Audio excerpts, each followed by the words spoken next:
السلام علیکم، میرا نام عنایت اللہ خان ہے اور اپنے یوٹیوب کی طرف سے ایک بار پھر آپ کے سامنے حاضر ہوں۔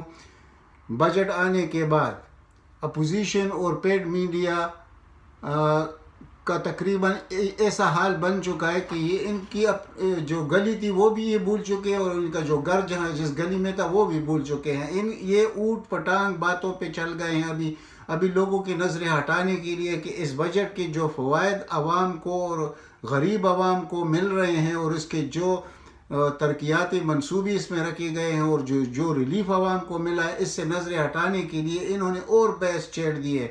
کبھی فردوس عاشقوان کی بات کرتے ہیں، کبھی کلبھوشن یادیو کی بات کرتے ہیں کہ ابھی فردوس آپا نے تو یہ کر دیا تو وہ کر دیا، ان کو شرم آنا چاہیے، انہوں نے پاکستان کو بدنام کر دیا، پوری دنیا میں ہمارے اوپر بات ہو رہی ہے۔ اب بجٹ پہ بات نہیں کریں گے، اب ان چھوٹی چھوٹی چیزوں کو لے کر یہ بات کریں گے، وہ بھی ون وے ٹریفک کر کے وہ بات کر رہے ہیں۔ تو اب آپ ان سے اندازہ لگائیے کہ ان کا جو اصل میں ان کے ساتھ یہ کیوں ہو رہا ہے۔ یہ بدحواس ہو گئے ہیں، ان کا حواس ان کا ساتھ چھوڑ چکا ہے۔ تو اب کہتے ہیں کہ وہ کلبھوشن یادیو جو ہے اس کو چھوڑنے کا پروگرام ہو رہا ہے۔ وہ اصل میں مسئلہ کیا ہے؟ وہ مسئلہ یہ ہے کہ اگر ہم ان کا اپیل میں نہیں جائیں گے ادھر، پھر کنٹمپٹ آف عالمی عدالت کا ہمارے اوپر آئے گا، تو یہ چاہتے ہیں کہ پاکستان کسی نہ کسی طرح پنسا رہے، لیکن کلبھوشن کا جو فیصلہ ہے وہ پاکستانی عدالتوں سے کرنا ہے، ان کو پھانسی ہونی ہے، اس نے بچنا کہاں ہے۔ لیکن یہ صرف ڈیوائیڈ کرتے ہیں لوگوں کے ذہنوں کو، ایک طرف سے ہٹا کر دوسری طرف لانا چاہتے ہیں تاکہ بجٹ جو پیش کیا گیا ہے، ان کو خود بھی یقین نہیں تھا کہ ایسے بجٹ آ بھی سکتا ہے، یہ کبھی پاکستان میں ہو سکتا ہے، تو وہ تو ہو گیا۔ تو اب ان کے پاس ان کے اوسان بالکل خطا ہو چکے ہیں، یہ ذہنی مریض بن چکے ہیں، یہ ابھی راتوں کو سو نہیں سکتے، دن کو بات نہیں کر سکتے، اپنے گھر کا راستہ یہ بھول چکے ہیں، یہ ان کی حالت ذہنی مریض بن چکے ہیں یہ لوگ۔ تو اب یہ ادھر ادھر کی باتیں لے کر، تو اسی طرح جو ان کا پیڈ میڈیا ہے وہ بھی مل کر انہی کی طرح ابھی حرکات انہوں نے شروع کر دی۔ حالانکہ جب بھی بجٹ پیش کیا جاتا ہے تو ہمیشہ حکومت ڈیفینسیو پوزیشن پر ہوتی ہے، لیکن اس دفعہ پہلی بار ایسے ہو رہا ہے کہ حکومت اٹیکنگ پوزیشن پر ہے اور اپوزیشن ڈیفینسیو پوزیشن پر ہے۔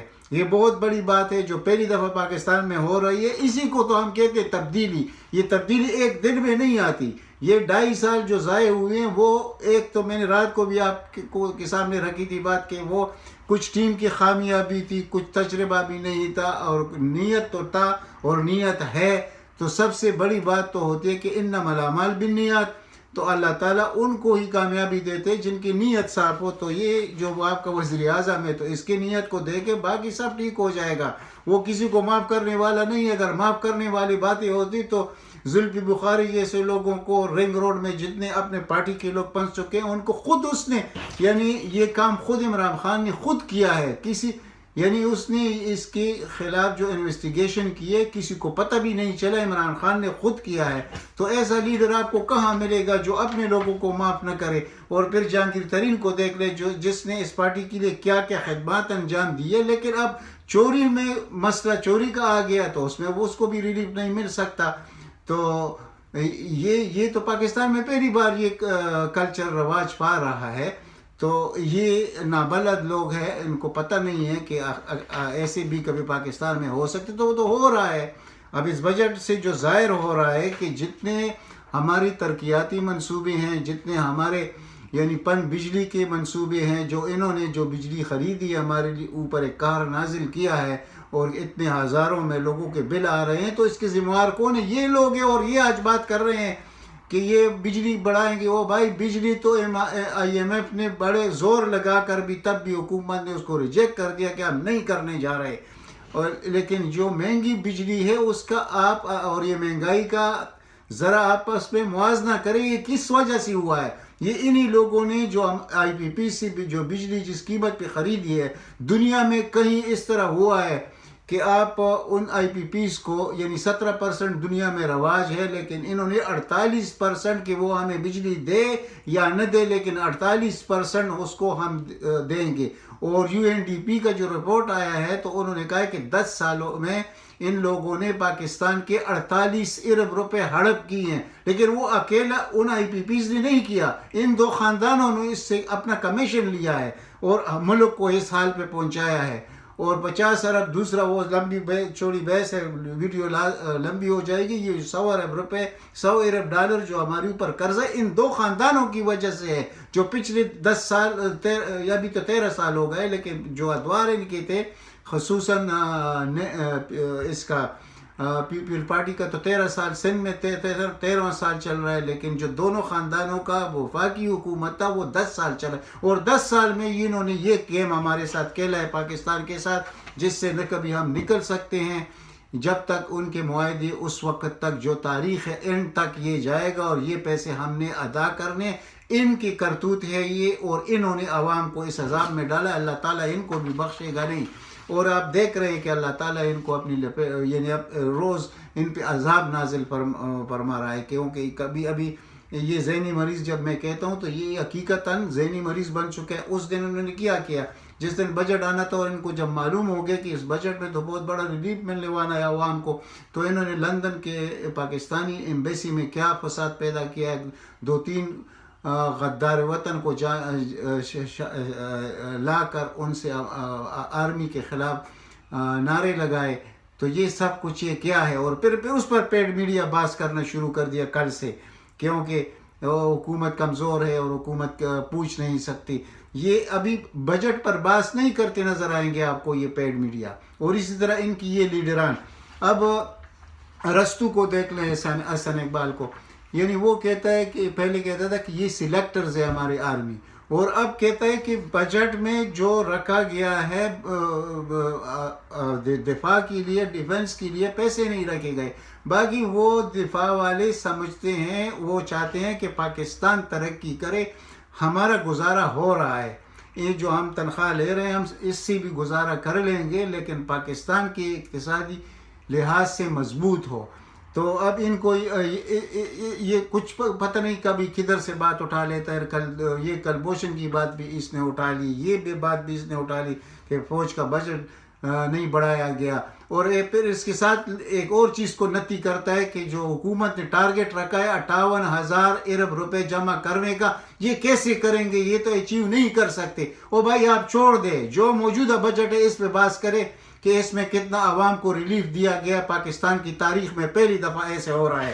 تو آپ آئندہ کو چھوڑ دیں کہ 58,000 ارب، 58,000 نہیں، انشاءاللہ یہ 7,000 ارب تک پہنچے گا یہ مسئلہ۔ اگلے 2 بجٹ جب یہ پیش ہوں گے، ان کے ساتھ اب سے فکر لگ گیا ہے کہ اگر یہ بجٹ اس طرح پیش کیا گیا تو آخری سال والا جو بجٹ ہوگا، جو یقیناً اس سے بہت زیادہ بہتر ہوگا، اور اس میں 60% جو ریلیف اس بجٹ میں دیا گیا ہے دیہاتی لوگوں، یعنی جو دیہاتی علاقے ان کو، تو 60% یہ جب اتنا بڑا ریلیف ان کو ملا ہے، اور غربت مٹنے والی ہے، اور مہنگائی کا طریقہ تو میں نے پہلے بھی بتایا تھا کہ یہ جب قوت خرید بڑھتی ہے تو اس سے مہنگائی پر نظر نہیں آتی، تو ان کو بھی معلوم ہے کہ یہ کیا ہونے جا رہا ہے، تو اب سے ان کی نیندیں حرام ہو چکی ہیں۔ ان کی تو وہ جو حکومت گرانے نکلے تھے پی ڈی ایم کے شکل میں، کبھی وہ محترمہ مریم کیا کہتی تھی کہ بس اس سے تو جان چھوٹ گئی جب وہ ضمنی الیکشن میں یہ جیت گئے ڈسکا میں۔ یہ اس نے عوام کو نہیں بتایا، اسپیڈ میڈیا نے، کہ اسی سیٹ پر جب 2018 میں الیکشن ہوا تھا تو ادھر صرف 55,000 ووٹ لی گئے تھے، اور اب 95,000 ووٹ اسی ڈسکا میں لی گئے، تو ووٹ تو امپروو ہو رہا ہے۔ اب انہوں نے کیا کام شروع کیا پیڈ میڈیا نے، اب وہ کامران شاہد ہے یا کیا نام ہے اس کا، وہ پروگرام پیش کر رہا تھا، تو وہ عوام کو دکھا رہا تھا کہ دیکھیں عوام اس حکومت کے خلاف کیا کہہ رہے ہیں۔ تو یہ تو بہت آسان کام ہے کہ میرے ہاتھ میں کیمرہ ہو تو جو مخالف ہے حکومت کا یا عمران خان کا، تو اس کے آگے میں مائک رکھتا ہوں، کہتا ہوں کہ آپ کا کیا خیال ہے، تو وہ تو بکواس کرے گا۔ تو 8-9 آدمیوں کا اس نے جو انٹرویو کیا، ایک نے بھی نہیں کہا کہ یہ ہم عمران خان کی تائید کرتے ہیں، اور وہ سب نے بکواس کی ہے، وہ ان کے لوگ تھے، یہی کڑے کرتے ہیں۔ تو ابھی جو پول ہوتا ہے سوشل میڈیا پر، تو اس پول میں تو 95% ووٹ تو جاتے ہیں عمران خان کو، تو یہ تمہارے کیمرے کے سامنے کیا جادو ہے کہ اس میں 8-10 آدمیوں کو لے کر آپ اس طرح، یعنی آپ چوری بھی کرتے ہیں، وہ اس طرح چوری کرتے ہیں کہ آپ پہلے نظر آ جاتا ہے، آپ کو یعنی دنیا کو پہلے نظر آ جاتا ہے. تو اس طرح سے کام نہیں چلے گا. آپ لوگوں کے دن گنے جا چکے ہیں، آپ لوگوں کو کوئی دیکھتا نہیں ہے. انشاءاللہ آئندہ بھی اس پیڈ میڈیا کو، اس مین سٹریم میڈیا چند لوگوں کو چھوڑ کر باقی سب کا بائیکاٹ ہوگا، کیونکہ یہ لوگوں کے ذہنوں کو پراگندہ کرتے ہیں اور حقائق سے ہٹا کر بات کرتے ہیں. تو ان کے ساتھ جو ہونا ہے وہ ان کو بھی معلوم ہے کہ یہ آئندہ کے لیے ان کے پاس نہ میڈیا کے پاس کچھ رہے گا کہنے کے لیے، اور اس اپوزیشن کے پاس تو کچھ بھی نہیں رہے گا، کیونکہ ان کے پیروں سے عمران خان نے قالین کھینچ لیا ہے. یعنی اس طریقے سے کہ ایک آدمی کھڑا ہے اور آپ اس کے نیچے سے قالین کھینچ کے وہ گر جائے، الٹا گرے. تو ان کو تو الٹا گرا دیا عمران خان نے. یہ تو گرانے نکلے تھے عمران خان کو، لیکن یہ تو سارے کے سارے الٹے گر گئے. تو اب یہ اللہ کی طرف سے ہوتا ہے کہ جس کا نیت صاف ہو. یعنی وہ کہ اللہ تعالیٰ فرماتے ہیں کہ انما الاعمال بالنیات، نیتوں کا اعمال کا دار و مدار نیت پر ہوتا ہے. تو جس کا نیت صاف ہو اللہ تعالیٰ اسی کی مدد کرتا ہے. ان لوگوں نے جو کیا ہے 40 سال تک اس ملک کے ساتھ، میں بار بار کہتا ہوں کسی کی دشمن کے گھر کے ساتھ بھی کوئی اس طرح نہیں کر سکتا جو انہوں نے پاکستان کے ساتھ کیا ہے. اور پھر وہ الٹا ڈال دیا، وہ سارا آیا عمران خان کی قسمت میں. وہ انہوں نے جو کچھ گندگی مچائی تھی اس پاکستان میں معیشت میں، وہ سارے گلے پڑ گئے عمران خان کے. تو 2.5 سال میں جو محنت ہوا، ایک تو بات کو تسلیم کرنا پڑے گا کہ جو پہلا ٹیم تھا، جو اس کے بعد ٹیم تھا، وہ ٹیم سلیکشن غلط تھی. پہلے دن سے ہم کہہ رہے تھے اور اللہ تعالیٰ نے وہ ہماری بات بھی سچ ثابت کر دی. اب جو اس شوکت ترین کو لے کے آئے ہیں، آپ دیکھ لیں، ایک کمال کا آدمی ہے. یعنی کہ پہلی دفعہ تاجر برادری جو کہ عموماً مسلم لیگ نون کے ساتھ کڑی رہتی ہے، کیونکہ دونوں کا مفاد مشترک ہوتا ہے، قوم کو لوٹنے کا، ملک کو لوٹنے کا. تو آج تاجر برادری بھی کہہ رہی ہے کہ یار زبردست بجٹ آیا ہے. تو اب ان کے پاس ایک ہی وہ جگہ رہ گئی تھی تاجروں کی، تو وہ بھی تو آج صفت کر رہے ہیں کہ یہ جو بجٹ آیا ہے انتہائی عجیب بجٹ ہے، پاکستان کے مفاد میں ہے. اور مفتہ اسماعیل جو ان کا اپنا وزیر خزانہ تھا، وہ کامران خان کے شو میں خود اقرار کر چکا ہے کہ یار اس سے اچھا بجٹ کوئی اور نہیں آ سکتا تھا. اس نے بھی یہی وہ جو ٹارگٹ والی بات ہے 58,000، اس کی بات اس نے بھی کی ہے، لیکن عمومی طور پر اس نے اس بجٹ کو سراہا ہے. وہ انہی کا وزیر خزانہ تھا. یعنی آپ اندازہ لگائیں کہ جن لوگوں میں تھوڑا سا بھی ایمان ہوتا ہے وہ کچھ نہ کچھ اس کے منہ سے اللہ تعالیٰ نکال دیتا ہے. تو اس کے بعد یہ باتیں کرنا کہ یہ حکومت آئندہ عوام کے سامنے نہیں جا سکے گی، یہ بڑا سر اونچا کر کے جائے گی اور عوام ان کو سر آنکھوں پہ قبول کریں گے، کیونکہ عوام کو اب سمجھ آنے لگ گئی ہے کہ ان کا جو اختتام ہے یہ بہت برے طریقے سے ہوگا. یہ ان کو یہ کہتے تھے کہ عمران خان کو الیکشن کے لیے لوگ نہیں ملیں گے. تو میں یہ ابھی سے آپ کے سامنے رکھتا ہوں یہ پوزیشن کہ اب انشاءاللہ عمران خان کے سامنے لائن لگا ہوگا. اب وہ اپنی مرضی سے کرے گا. وہ پہلے جو الیکٹر لے کے آئے تھے، الیکٹیبل جو لے کے آئے تھے، انہوں نے جو کچھ کیا، یعنی پارٹی میں جو گروپ بندی کی، جتنا نقصان پہنچایا، وہ اپنی جگہ ایک بہت بڑا سوالیہ نشان ہے کہ جس کی وجہ سے یہ 2-2.5 سال ہمارے ضائع ہو گئے. لیکن اب یہ 2-2.5 سال یہی ہوا تھا اس کے ساتھ KPK میں، اور پھر آخری 2 سال میں اس نے کر کے دکھایا اور 2/3 سے زیادہ میجارٹی لے کر واپس آیا. تو یہاں انشاءاللہ وفاق میں بھی یہی ہوگا، پنجاب میں بھی یہی ہوگا، KPK میں بھی یہی ہوگا، اور اندرونی سندھ کا رزلٹ آپ دیکھیں گے کہ اس میں کیا ہوگا. اب قانون سازی ہوگی اور اس قانون سازی میں بہت کچھ ہونے والا ہے انشاءاللہ. یہ ابھی تو الحمدللہ کہ یہ جو اوورسیز کا ووٹ ہے، یہ تو قومی اسمبلی سے EVM مشین اور یہ اوورسیز کا ووٹ، یہ تو قومی اسمبلی سے سادہ اکثریت سے پاس ہو گیا. اب سینٹ میں جائے گا، انشاءاللہ سینٹ سے بھی پاس ہو جائے گا. یہ تو ایک بہت بڑا یعنی پرائز بانڈ ہے عمران خان کے لیے، کیونکہ پاکستان کے 1 کروڑ ووٹ ہے اوورسیز کے، ان میں اگر 70 لاکھ بھی پول ہوتے ہیں تو ان میں 95% تو عمران خان کے ووٹ ہے، تو 50-60 حلقے تو یہ ہو گئے عمران خان کے. باقی جو قانون سازی ابھی وہ جو جعلی ووٹ تھے ان کے وہ بھی ختم ہو جائیں گے اس EVM مشین کی وجہ سے.